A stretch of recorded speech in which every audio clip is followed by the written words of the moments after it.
ኣብ ሃገረ ማላዊ ካብቶም ኣብ ሓዳሮም ዝተወለዱ ቆልዑ ደቆም ደም ደቆም ኣይኮነን ንኸረጋግጹ ናይ ዲኤንኤ ምርመራ ዝገብሩ ደቂ ተባዕትዮ እቶም 80 ሚእታዊት እቶም ቆልዑ ደቆም ኮይኖም ከም ዘይጸንሑ ኣብ ማዕከናት ዜናት ሃገር ሰፊሕ ሸፈነ ብዝረኸበ መልክዕ ኣዛራቢ ኮይኑ ምህላው ተገሊጹ። እዚ ዜና ከዓ ካብ ማዕከናት ዜናት ሃገር ናብ ማሕበራዊ ገጻት ኢንተርኔት እውን ሰፊሕ ሸፈነ ረኺቡ ዘሎ ኮይኑ እቲ ጸብጻብ ንቓልዕ ክወጽእ ዝኽኣለ ድማ ሓንቲ ናይ ዲኤንኤ ምርመራ እትገብር ኣብታ ሃገር ዘላ ትካል ብዛዕባቶም ዝተወለዱ ቆልዑ ደቆም ደም ደቆም ኣይኮኑን ከረጋግጹ ናብኣ ዝመጹ ደቂ ተባዕትዮ ኣመልኪታ ጸብጻብ ድሕሪ ምዝርጋሓዮ። እታ ትካል ኣብ ዝርጋሓቶ ጸብጻብ ከዓ ኣብ ወርሒ ኣስታት 30 ደቂ ተባዕትዮ ደቆም ደም ደቆም ኣይኮኑን ንምርግጋጽ ምርመራ ከም ዝገብሩን ኣብ ዓመት ድማ ከባቢ 400 ከም ዝበጽሕን ዳርጋ ካብቶም ኣብታ ትካል ምርመራ ናይ ዲኤንኤ ዝገብሩ ደቂ ተባዕትዮ ከዓ እቶም 80 ሚእታዊት እቶም ቆልዑ ደቆም ከም ዘይጸንሑ ያገሊጻ። ብጀካ እዛ ትካል እውን ካልእ ኣብ ናይ ዲኤንኤ ምርመራ እትነጥፍ ትካል እውን ተመሳሳሊ ዓይነት ጸብጻብ ዘርጊሓ ዘላ ኮይና ካብቶም ናብታ ትካል ዝመጹ ምርመራ ዝገብሩ ደቂ ተባዕትዮ ከዓ እቶም 80 ሚእታዊት እቶም ደቆም ዝመስለዎም ዝነበሩ ቆልዑ ደቆም ከም ዘይኮነ ከም ዝረጋገጽ ይሓቢራ። እዚ ጉዳይ ከዓ ኣብ ማለት ሰፊሕ ሸፈነ ክረክብ ዝኽኣልን ኣዛራቢ ክኸውን ዝኽኣልን ኣብ ማሕበራዊ ገጻት ኢንተርኔት ብፍላይ ድማ ኣብ ናይ ዋትሳፕ ግሩባት ብብዝሒ ክዝርጋሕን ደቂ ተባዕትዮ ምርመራ ንኽገብሩ ዘደፋፍእ ጽሑፋትን ይዝርጋሕ ብምህላው እዩ። ብዙሓት ከዓ ድሮ ደቆም ደም ደቆም ኣይኮኑን ንምርግጋጽ ናይ ዲኤንኤ ምርመራ ክገብሩ ጀሚሮም ከም ዘለውን እቲ ውጽኢት ከዓ ገለ ስድራ ቤታት የፍርስ ኣብ ውርሻን ናይ ወለዲ ሓላፍነትን ብዝምልከት ድማ ሰፊሕ ሕጋዊ ክትዕ ከላዓል ጀሚሩ ምህላው ተገሊጹ። ብዓይኒ ቆጠባ ናይቲ ሃገር ክርአ እንከሎ ምርመራ ናይ ዲኤንኤ ምግባር ኣመና ክቡር ኮይኑ ካብቶም ነቲ ክቡር ወጻኢታት ከፊሎም ምርመራ ዝገብሩ ግን እቶም 80 ሚእታዊት እቶም ደቆም ዝመስልዎም ዝነበሩ ዘይውላዶም ኮይኖም ይጸንሑ ምህላዎም ተገሊጹ ዝርከብ።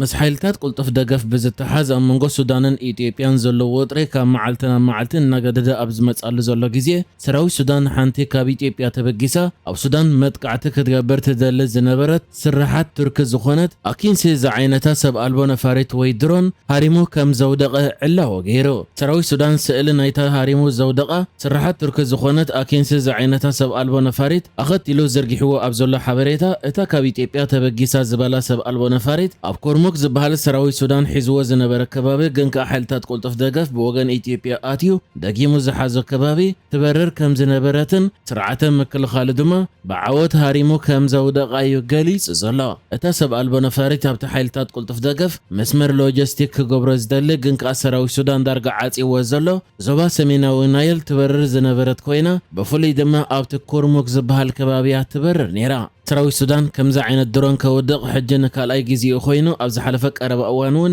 ኣብ ሰሜን ኮርዶፋን FH95 ዝበሃል ዓይነት ድሮናት ሓንቲ ሃሪሙ ኣውዲቑ ከም ዝነበረ ኣፍሊጡ ነይሩ እዩ። ሰራዊት ሱዳን ኣብ ዝሓለፈ ቀረባ ኣዋርሕ ኣተኩርኡ ናብ ዞባ ሰሜናዊ ናይል ዝገበረ ኮይኑ ነቲ ሓይልታት ቁልጡፍ ደገፍ ብወገን ናይ ኢትዮጵያ መስመር ክረኽቦ ዝኽእል ደገፋት ኣቕሊሉ ናብ ክዓጽወሉ ዝኽኣለ ደረጃ እውን በፂሑ እዩ። እዚ ከምዚ ኢሉ እንከሎ ድማ ብተወሳኺ ሰራዊት ሱዳን ንሓይልታት ቁልጡፍ ደገፍ ኣብ ዳርፎር ንምድኻም ነቲ ብወገን ጫድ ዘሎ መስመር እውን ንምዕጻው ኣብ መሬት ጫድ መጥቃዕቲ ከም ዝጀመረን ኣብ ሓደ ንሓይልታት ቁልጡፍ ደገፍ ወታደራዊ ሓገዝ ዝመጻሉ መስመር ድማ ዕንወት ዘውረደ ደብዳብ ከም ዝፈጸመን ተገሊጹ። መንግስቲ ጫድ እውን ብወገን ሰራዊት ሱዳን ኣብ ውሽጢ መሬቱ መጥቃዕቲ ከም ዝተፈጸመ ገሊጹ እዩ።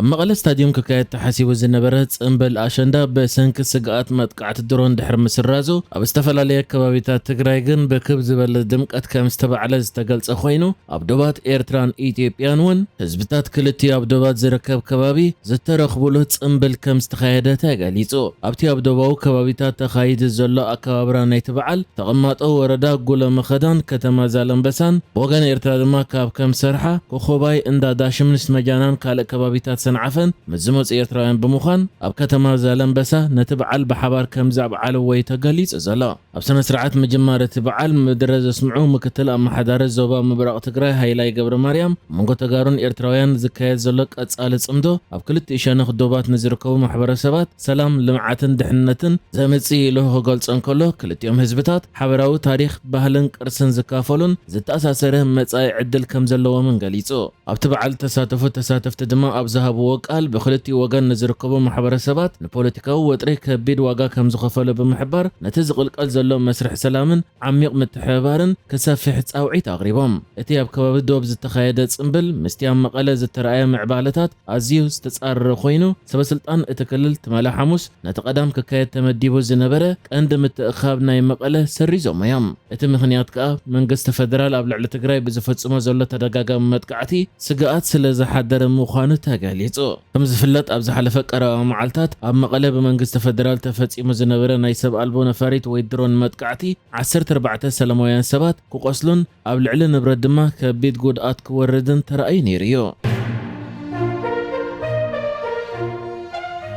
بروجرام مجمع علم تكال هتصانات ودو حورات هاجرات ويونيسيف بصحفة موهات سبعو قدات ودو حورات هاجرات ودب مجبن حرشان ودو حورات هاجرات حبرات يوروبان إيجادن كالوت سبعو تكالاتن اتي درقن علقلق ماين كسعب زخل النينو تباهيلو زفلت ترئيو إرتران إثيوبيان بزركبن هاجرات مبرق أفريقيا كبيت قدات كسعب كم زخل أتنكيقوم عالم لخاوس سقات النينو أبزغطلو أوارح أب مبرق أفريقيا تفيح زخونات أقامات كسعب تقولو خمزلوت أبصاب نايزان تكالات غاليص زلو خوينو بفلاي دما أب إيرترا إثيوبيا سودان دوب سودان أوغندا جيبوتن كبيت كونتات كسعب كم زخل تحبير له عالم لخاوس الوال لوط كلمة أب إيروبا برتع معبل مقوت أسعيبو عسرتات هيوتم كسؤنو زغبرو خوينو أبز حلف عمتات دما بلوط كلمة أزيز تهسيه زوا مبرق أفريقيا أبزغطلو أوارح حصرت مجبي من كاي عقم معداغن سفيح مزنبالن كسعب كم زخل تاغاليصو بفلاي دما بتنفاس زمحللفو ندق سباتن انساتاتن زصلو حمامات كوسخو خم زخولون اب صبصاب مطنققته حليفلا اتن تكالات اب تفولي صبصابن سدرا بيتات اب قداموت اوارح 2027 مسلوط كليما بزت اساسر كبيت بدهو خغطمن كم زخل مطنققتا وصي زلو خوينو بمنغستات نايزن هاجرات دما ناب حبرتسبات ناي مطنققتا ملقت متحلف ادلاي مخانته غاليص الله كل مجبن حرشان ودو حورات هاجرات ابز حلف قرب اوان اب اثيوبيا بسنك ترئي النينو نزغاطم درقن علقلقن ماين نممكات فصوص ناي 50 مليون دولار حجز كوهاب صاوعيت اغريبو نيريو اتا حجز كاب سنه 2026 كساب مغابيت 2027 نزلو اوان زعلمه كم زخونن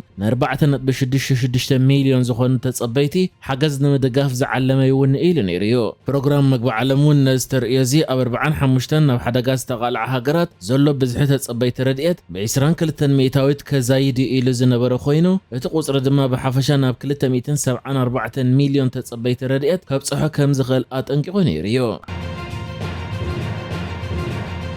نحجز تدالو زيناتات ازينيرو بكالك سب نرغب سلام نعخم